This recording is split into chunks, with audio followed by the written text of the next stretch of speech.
ሰላም ሰላም፣ እንዴት ናችሁ? ደህና ናችሁ ወይ? ይኸውላችሁ በቤታችን ውስጥ ልጅ ሊያገባ ነው ልጃችን እና የእሱ የተሰራ ምግብ ነው። ይኸውላችሁ በግ ነው። አንዳንድ በግ፣ ሁለት በግ ነው የሰራሁት።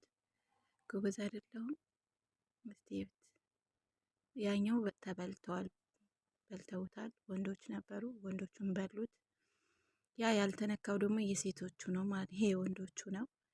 ይሄ ደግሞ የሴቶቹ ነው። ሴቶች ያው ብዙም አይበሉም ዳይት ላይ እያሉ ራሳቸው ይጠብቃሉ እና ብዙ እየበሉ አይደለም። እና አሁን ይሄ ምግብ ማለት ነው በቃ መጣሉ ነው። ማንም የሚበላው የለም።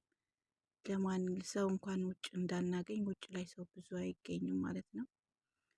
እና ምን እንደምናደርገው ራሱ እኛ ግራ ገብቶን ፍሪጅ አስቀምጠነዋል። አንዳንድ ሰው ሲመጣ አሽገን እንሰጣለን ብለን አስቀምጠነዋል ማለት ነው። ግን አያሳዝንም? ይህ ሁሉ ጮማ፣ ይህ ሁሉ ስጋ ማሻአላ። እንግዲህ ምን ይደረግ ሀገራችን ቢሆን